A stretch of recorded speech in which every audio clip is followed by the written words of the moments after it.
Hoje a nossa meditação é no Salmo número 3, que diz assim: Senhor, como tem multiplicado os meus adversários, são muitos os que se levantam contra mim. Muitos dizem da minha alma, não há salvação para ele em Deus. Porém tu, Senhor, és um escudo para mim, a minha glória e o que exalta a minha cabeça. Com a minha voz clamei ao Senhor e ouviu-me desde o seu santo monte.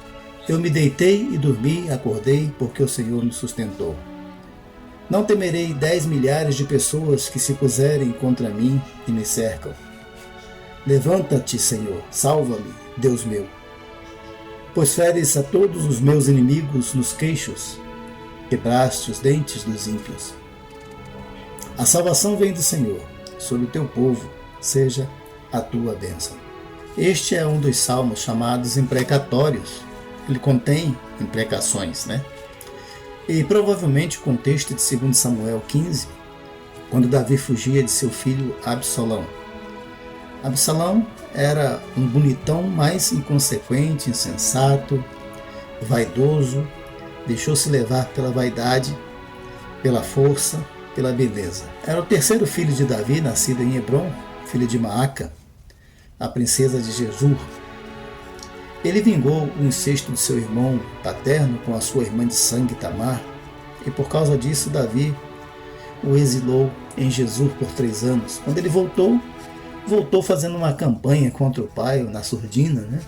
Aquela coisa política que nós sempre vemos por aí. Bom, todas essas coisas estavam acontecendo na vida de Davi por causa dos pecados de Davi com Batseba, por ter mandado matar Urias para ficar com a esposa dele, né? Colocar Urias na frente de batalha, aquela coisa toda, tramar a morte do homem para ficar com a mulher do homem. E Deus então poupou a vida de Davi, mas disse que a espada jamais se afastaria da sua casa. Tudo isso estava acontecendo por esses motivos. E então Absalão tramou ali uma revolta contra o pai e obteve o apoio de Aitofel, principal conselheiro de Davi, né? E conseguiu juntar um povo ali contra Davi. Davi não quis, claro, enfrentar o próprio filho, seria uma tragédia ainda maior. Mesmo assim, não sei se ele tinha condições para isso, já que Absalão tinha um grande apoio, né? Então Davi preferiu fugir com as suas mulheres, os seus filhos menores, e levando também alguns servos, e deixou as concubinas para tomar conta do palácio. Depois Absalão até usou dessas concubinas para demonstrar poder, aquela coisa toda. Bom, aumentando assim os seus pecados, estava ali se levantando contra o ungido do Senhor. Davi era ungido do Senhor. Aquilo que Davi não quis fazer contra Saul, né? Levantar-se contra o ungido do Senhor, agora o seu próprio filho estava se levantando contra ele, né? Essa noção de lutar contra o ungido do Senhor, já falei no vídeo anterior, deixar o link aí na descrição deste vídeo, quando nós falamos do Salmo 2, né? Então, aqui agora, segundo os pesquisadores, segundo os estudiosos, este salmo se refere a esse contexto em que Davi fugia do seu filho, Absalão, e quando ele sentiu-se realmente triste, abatido, enfrentando ali aquelas oposições. Davi viveu grande aflição e ele acreditava em numerosos inimigos contra ele, se levantando contra ele. E de fato pode ter sido assim mesmo, já que Absalão era um cara bonitão, jovem, cheio de vida, podia ter mesmo o apoio de todo o povo. Mas Davi confiava na proteção de Deus, por isso orava com gritos. Com a minha voz clamo ao Senhor, quer dizer, eu grito ao Senhor, eu peço socorro, SOS Jeová, desse jeito, né? Gritando por socorro. Desta forma que ele diz no versículo 5, né? Eu me deito e logo pego no sono. Acordo e levanto porque o Senhor me sustenta. Então, em meio das perseguições, ele podia experimentar segurança e paz porque ele confiava em Deus. Esse é um grande diferencial em nossa vida quando nós confiamos no Senhor. Muita gente se abala, se deixa levar pelas tristezas e acaba sofrendo mais ainda, gerando mais doenças sobre a sua vida. Davi teve essa confiança em Deus, ele sabia que levantar-se contra o ungido do Senhor não seria bom para Absalão, naturalmente não seria bom, porque ele já tinha visto isso acontecer na vida de Saul, né? Ele não se levantou contra Saul e viu quando Deus rejeitou a Saul, de fato Saul foi de mal a pior, então ele sabia que iria acontecer a mesma coisa com o seu filho opositor, ou com qualquer outro opositor. Ele acreditava que ele era ungido do Senhor, então estava seguro nisso, na ação de Deus em seu favor.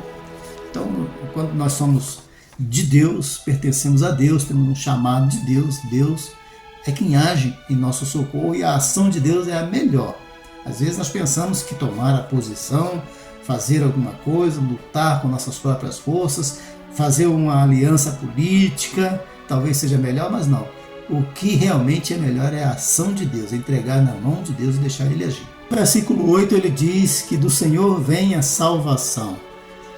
Bom, essa era a compreensão deles, né? Mas ele nem tinha noção ainda do que era realmente a salvação que viria sobre a família dele no futuro, né?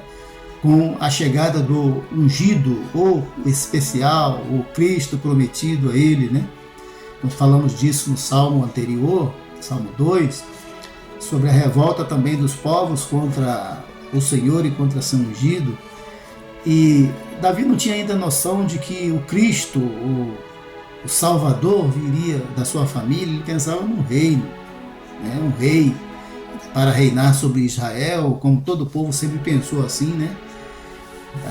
Mas Jesus é que é realmente o rei prometido por Deus e para reinar sobre toda a terra, sobre todos os reinos e de uma forma espiritual. Jesus não veio para subjugar os povos, mas para salvar os povos. Então Davi sabe que Deus fez promessas e Deus sempre cumpre as suas promessas, ele sabia disso. Fez promessa dele, né, da sua descendência, enviar um Cristo ungido e um rei eterno que reinaria para sempre da família de Davi, né? Então eles tinham essa esperança de saber que Deus estava atuando na sua salvação, embora ele não soubesse ainda que dessa salvação completamente o que significaria isso no futuro, ou o que seria isso no futuro. A salvação para o povo naquele tempo era livrar-se de um infortúnio qualquer, de uma enfermidade, de um inimigo, geralmente de um inimigo, de um opositor, de uma situação de guerra, né, de uma situação calamitosa de fome, como muitas vezes aconteceu na história de Israel, do seu povo, né? Eles sabiam que Deus agia em situações difíceis assim para livrar, para preservar a vida humana. A salvação é guardar a vida humana. Não tinha essa noção ainda do espiritual como nós temos hoje. Mas hoje nós sabemos que essa salvação de Deus ela é muito maior, vai além do físico, material, vai para o espiritual e eterno. Naquele primeiro momento ali de Davi, naquele contexto, a salvação era livrar-se dos seus inimigos. Quem eram os seus inimigos? O conselheiro Aitofel, seu filho Absalão, o povo que com esses estavam contra ele, contra Davi. Então isso era a salvação para ele naquele momento ali. No verso 7 vem uma imprecação, ele diz: levanta-te, Senhor, salva-me, Deus meu, pois feres nos queixos a todos os meus inimigos e aos ímpios quebras os dentes. Bom, essa é uma imprecação. E era muito comum naquele tempo, né? Quando eles viviam situação de guerra, pedir esse tipo de ação de Deus contra os seus inimigos. Então vamos discutir um pouquinho sobre as imprecações ontem, no tempo de Davi e nos dias de hoje. O que significam isso? Então, o que significam as imprecações? O cristão deve lançar imprecações aos seus opositores? O que é, na verdade, uma imprecação, né? Eu começo pela última pergunta: o que é imprecação? É solicitar a Deus que castigue os nossos inimigos. Aquelas expressões no meio evangélico que a gente sempre ouve, né? Que o Senhor pese a sua mão sobre a sua vida, que Deus puna os nossos inimigos, faça cair sobre eles as suas maldades, esse tipo de coisas. Que Deus pese a mão, que Deus se vingue, que Deus tome vingança, que Deus descastigue, que uma doença ruim venha sobre si. Em outras palavras, é jogar praga, né? O pessoal fala no popular, rogar praga. Duas coisas sobre as imprecações. Não é errado pedir a Deus que nos livre dos inimigos. Isso aí, claro que nenhum de nós quer encontrar inimigos, enfrentar inimigos, a gente quer ser livre, quer viver em paz, tranquilo. Pedir essa uma vida de paz a Deus é tranquilo, não tem nenhum problema. Segundo, não é errado também pedir a Deus que se vingue dos nossos inimigos. Não, isso não é errado. Errado é tomar a vingança com as próprias mãos, quando a vingança de fato pertence a Deus. A vingança pertence ao Senhor.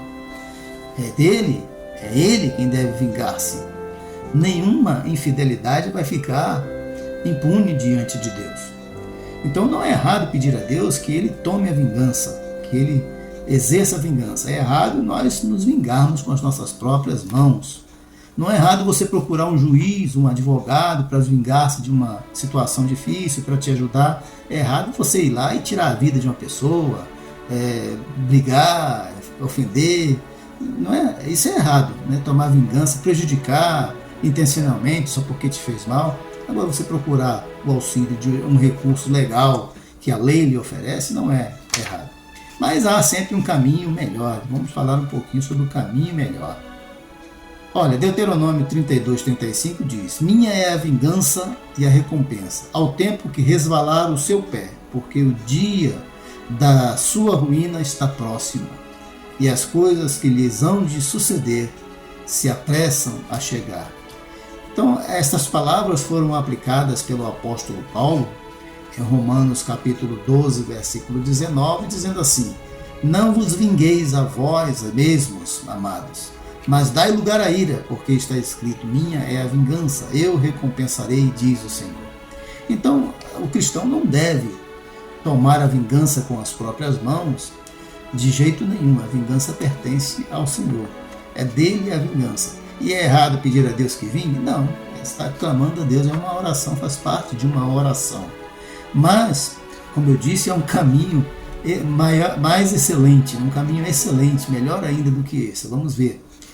Em Lucas capítulo 9, versículos de 54 a 56, Jesus repreendeu os discípulos Tiago e João, porque estes queriam lançar fogo sobre os samaritanos, porque os samaritanos não quiseram receber a Jesus, porque viu que Jesus estava caminhando para Jerusalém.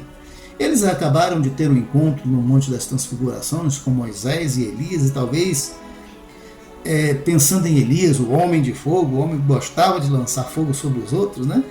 Eles pensaram: poxa, estamos aqui agora, Jesus agora tem o poder de Elias. Parece que eles não entenderam a voz de Deus dizendo: este é o meu filho amado, a ele ouvi. Então eles falaram para o Senhor: queres que mande descer fogo, Senhor, sobre os samaritanos? E veja só o que Jesus disse. Veja só o texto na íntegra. E os seus discípulos, Tiago e João, vendo isto, disseram: Senhor, queres que digamos que desça fogo do céu e os consuma? Como Elias também fez? Voltando-se, porém, repreendeu-os e disse: vós não sabeis de que espírito sois, porque o Filho do Homem não veio para destruir as almas dos homens, mas para salvá-las. E foram para outra aldeia. Veja o que Jesus disse, né? O Filho do Homem não veio para destruir as almas dos homens, mas para salvá-las. Jesus não veio para destruir os inimigos, porque se fosse para destruir os inimigos, teria que destruir o mundo todo. Porque todos pecaram e destituídos estão da glória de Deus. Todos deveríamos ser destruídos por Deus, mas ele veio para salvar, e a sua obra na cruz demonstrou o quanto ele estava disposto a ir longe para salvar os seus inimigos. Quando ainda pregado na cruz, ele disse: Pai, perdoa-lhes, porque eles não sabem o que fazem. Pediu perdão para os seus algozes, para os seus carrascos, que ali estavam matando, maltratando sem qualquer motivo, sem qualquer coisa justa, sem qualquer ato justo. Então aqui está o maior exemplo para a vida cristã, para nós cristãos. Mais sobre os ensinos de Jesus sobre isso. Mateus capítulo 5, versículos 43 a 48. Nos diz assim: ouviste que foi dito, Amarás o teu próximo e odiarás ao teu inimigo? Eu, porém, vos digo, amai os vossos inimigos, bendizei os que vos maldizem, fazei bem aos que vos odeiam, orai pelos que vos maltratam e vos perseguem, para que sejais filhos do vosso Pai que está nos céus. Notem bem, né? Para que sejais filhos do vosso Pai que está nos céus. Porque faz que o sol se levante sobre maus e bons, e a chuva desça sobre justos e injustos. Pois se amardes os que vos amam, que galardão tendes? Não fazem os publicanos também o mesmo? E se saudardes unicamente os vossos irmãos, que fazeis demais? Não fazem os publicanos também assim? Sede vós perfeitos, como perfeito é o vosso Pai que está nos céus. Então veja que Jesus nos ensina como o cristão deve agir hoje, né? Os nossos inimigos não são inimigos carnais, não são inimigos. Nossa luta não é contra carne e sangue, disse Paulo em Efésios capítulo 6, né? Nós temos de lutar contra as potestades do ar, contra espíritos malignos que agem nessa sociedade pervertida, que nos fazem sofrer, que fomenta o crime, a maldade, a traição, a vingança, a imoralidade. Nós temos de conviver nesse contexto, não lançando imprecações. Não vamos destruir o mundo todo, se Deus fizer desse fogo do céu e destruir todos os malvados, vamos destruir todo mundo, inclusive a nós. Então nós precisamos ser como Jesus, né? Trabalhar para a salvação dos homens. Esse é o caminho mais excelente. Ao invés de pedir punição pelo inimigo, trabalhe pela salvação do inimigo, pela conversão do inimigo. Então, desta forma que, ainda que não seja errado pedir vingança a Deus, melhor é buscar a perfeição. E a perfeição é pedir a salvação dos homens, pedir que Deus salve a todos, né? Exatamente como Jesus fez na cruz, pedindo a Deus perdão pelos seus inimigos. Esse é o exemplo para nós, maior exemplo. Ele disse, eu quero que vocês façam assim também, né? Assim como eu vos fiz, façam vocês também aos outros. Como Deus me enviou, eu envio a vós. Como o Pai me enviou, eu envio a vós. Então nós devemos ter essa noção de que nós estamos aqui para abençoar as pessoas e não para amaldiçoar. Nós estamos aqui para salvar e não para condenar. Nossa obra é obra de Cristo e não obra de homens, né? Mas eu tenho visto ao longo da minha vida cristã, cristãos lançando imprecações sobre cristãos, evangélicos contra evangélicos. Que Deus pese a mão sobre você, porque simplesmente às vezes não crê da mesma forma. Tem uma vírgula de diferença. E mesmo que sejam hereges, não é a nossa função lançar imprecações sobre ninguém. A nossa função é lançar bênção, é abençoar os povos, para salvar os povos, até o mais ferrenho inimigo. Nós devemos procurar a salvação. Então a salvação vem do Senhor e vem para todos nós. Como ela nos atingiu. Você já se recordou de como você era antes de ser um cristão? Eu lembro sempre disso. E olha, não era boa coisa não. Mas Deus teve misericórdia de mim. Então, que nós também tenhamos misericórdia dos outros. Que Deus nos abençoe nesse dia. Vamos orar? Senhor, em nome de Jesus, eu peço a tua bênção. Que o Senhor dê a todos a tua paz, a tua salvação. Que o Senhor chame aqueles que estão em revolta para a paz contigo, pela presença do teu Espírito, pela aceitação de teu Filho Jesus. Em nome de teu Filho amado, Pai, eu suplico a tua bênção sobre o nosso país, sobre o nosso povo, sobre todos aqueles que estão agora assistindo esse vídeo. Em nome de Jesus. Amém.